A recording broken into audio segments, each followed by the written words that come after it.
Ici, on va aller encore vous montrer que le sacrifice de Jésus n'a pas eu lieu. Tout simplement parce qu'il n'a pas existé. C'est écrit dans vos propres Bibles. Jésus lui-même va confirmer cela. Que Dieu ne l'a pas envoyé pour se sacrifier. Jésus lui-même dans vos propres Bibles va le confirmer. Jésus il n'y a pas eu de sacrifice. Donc quand on dit il est mort sur la croix, tout ça c'est faux. On va dans le livre de Galates. Galates chapitre 3, verset 13. Il est dit, Christ nous a rachetés de la malédiction de la loi, en devenant malédiction pour nous, puisqu'il est écrit, tout homme pendu au bois est maudit. Donc, vous voyez, voilà Paul maintenant de Tarse, sur les Bibles classiques. Lui aussi, comme dit ici en Côte d'Ivoire, tu as tapé poteau. Lui aussi, il a tapé poteau. Pourquoi? Dans Galates chapitre 3, verset 13, Paul de Tarse, il confirme, il dit ici, que Christ nous a rachetés de la malédiction de la loi en devenant malédiction pour nous. Il devient malédiction en quel moment? Sur la croix. Parce qu'il fait référence à ça en disant, puisqu'il, il y a d'abord virgule, puisqu'il est écrit,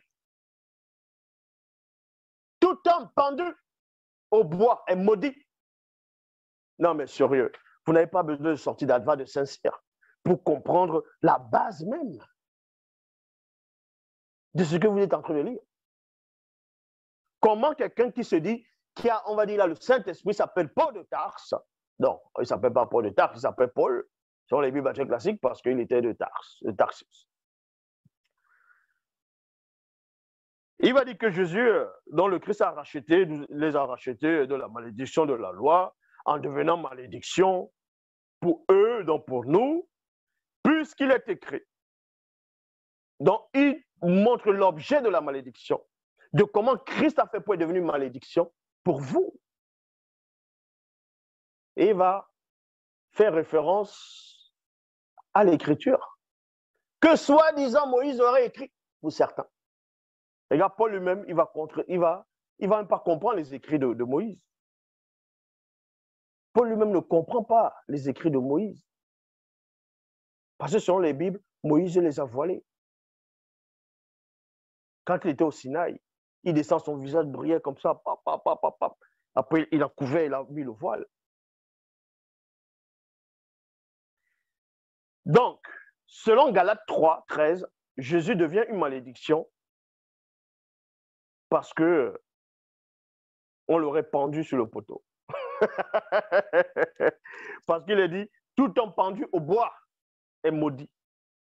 Est-ce que vous comprenez? Il n'a pas dit ici que tout homme crucifié, mais pendu. La pendaison n'est pas la crucifixion. C'est ce qu'on appelle la précision. La pendaison n'est pas la crucifixion. Pendu veut dire mise à mort par pendaison. La crucifixion n'est pas la pendaison. Et on va voir où est-ce que ce passage, Paul a pris référence à ce passage dans Deutéronome, chapitre 21, versets 22 à 23. Il est dit, si l'on fait mourir un homme qui a commis un crime digne de mort et que tu l'aies pendu à un bois, il y a virgule ici, et non tu l'es crucifié à un bois. Déjà, Moïse ici, pas de pendre quelqu'un. Donc pourquoi Paul va prendre ça pour mettre ça à Jésus? Donc c'est-à-dire Paul lui-même, il ne comprenait pas les écrits de Moïse, il ne savait pas lire, il ne comprenait pas ce qu'il lisait. Exactement comme vous, parce que vous tous avez reçu un esprit de confusion. Vous êtes là, Dieu m'a dit, le Saint-Esprit m'a mis à cœur, venez le dimanche, venez le mardi, il y aura les miracles. Vous n'êtes pas bien dans votre tête là? Si l'on fait mourir un homme qui est digne d'un crime Non, qui a commis un crime digne de mort, et que tu l'aies pendu à un bois. Un bois, c'est quoi? C'est un poteau. Hein? On dit un bois. Et non, c'est pas parce que dans bois, il y a S dedans. Ça s'écrit comme ça, même si c'est le pluriel ou le singulier. Il faut aller à l'école pour comprendre cela, si tu ne comprends pas. Donc, quand, selon les bibliothèques classiques dans Deutéronome, il a dit un bois. Jésus n'a pas à être sur la croix, parce que la croix, c'est 2 morceaux de bois. Ce n'est pas un bois. La croix, c'est 2 morceaux de bois. Est-ce que vous comprenez? C'est ce qu'on appelle la précision. Son cadavre ne passera point la nuit sur le bois. Moïse ne parle pas de la croix ici. Maintenant, vous allez dire, oui, mais on parle ici de la pendaison. On ne parle pas de la crucifixion. Mais tu l'enterreras le jour même, car celui qui est pendu et non crucifié est un objet de malédiction auprès de Dieu. Et tu ne surveilleras point le pays que l'Éternel, ton Dieu, te donne pour héritage. C'est pour ça qu'ils ont pris ça. Ils sont allés inventer l'histoire de Jésus. On l'a crucifié sur la croix. Parce que c'était la préparation du sabbat. Il ne fallait pas que ça reste là, c'est une malédiction par rapport à la loi de Moïse, dont le fait descendre. Vous voyez, même vouloir copier l'histoire, et vouloir inventer une histoire, vous n'arrivez pas. Vous étiez tellement pressé d'inventer votre Jésus là, parce que vous voulez le pouvoir à cette époque. Vous ne saviez pas que ce jour-là allait être là. Déjà, j'ai démontré que Jésus n'a même pas fait 3 jours dans... on dit le Fils de l'homme a fait 3 jours et 3 nuits dans le sein de la terre. Jésus n'a jamais fait 3 jours et 3 nuits dans le sein de la terre. Ça, je l'ai démontré. Ça, je l'ai démontré. C'est écrit. Hein. Quand on compte, ça ne fait pas 3 jours. Pour qu'il y ait 3 jours complets, il faut une nuit, une journée, c'est-à-dire pour faire un jour. Toute une nuit complète, toute une journée complète, pour faire un jour. Vous pouvez aller dans Genèse. Hein. Ça doit faire 3. Donc, ce n'est pas parce qu'on vous dit Jésus est mort vendredi soir, dimanche matin, tôt le matin, selon Jean, chapitre 20, verset 1, par rapport à Marie,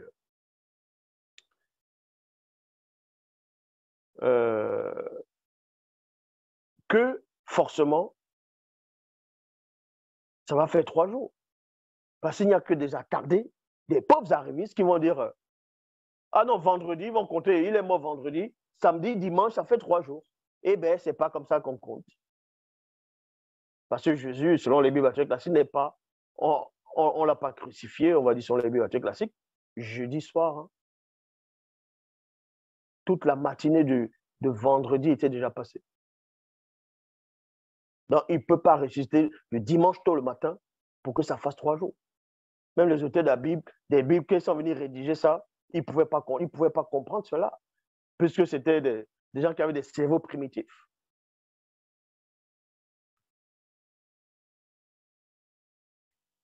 On va aller dans Hébreu pour vous montrer que Jésus, le sacrifice de Jésus est faux. Donc, le Jésus que vous adorez là, dans le monde, ça ne sert à rien. Est-ce que vous comprenez? Ça ne sert à rien. Vous perdez votre temps. Vous perdez votre énergie. Vous perdez votre vigueur pour rien. Au nom des mercenaires qui s'enrichissent derrière le nom de Jésus. Ils sont là avec des vestes, des costumes. Ils vont vous envoyer prendre des crédits. On va vous jeter d'autres en prison. Vous êtes là à longueur de journée, mon pasteur a dit, mon prophète, mon apôtre. Et beaucoup d'entre vous ont fait des études, ont eu des diplômes. Mais quand vous entrez dans les Bibles, des torchons qui ont été rédigés par des esclavagistes, vous ne comprenez pas. Qu'on s'est moqué de vous. Hébreux chapitre 10, verset 5. Il est dit, c'est pourquoi au moment où le Christ va entrer dans le monde, il dit à Dieu, tu n'as pas voulu de sacrifice ni offrande, mais tu m'as fait un corps. Ça, c'est un gros mensonge. Ça, c'est faux. On va vous montrer où est-ce que on a pris cela dans Hébreux 10, 5. Hébreux 10, 5 vient de Psaume 40, versets 1 à 8. Que je vais lire ici premièrement d'abord, et on va rajouter d'autres versets. Dans Psaume 40, versets 1 à 8, il est dit ici, du répertoire du chef de chorale, psaume appartenant au recueil de David. Donc c'est David ici. J'ai fermement espéré à Jéhovah. Il a incliné mon oreille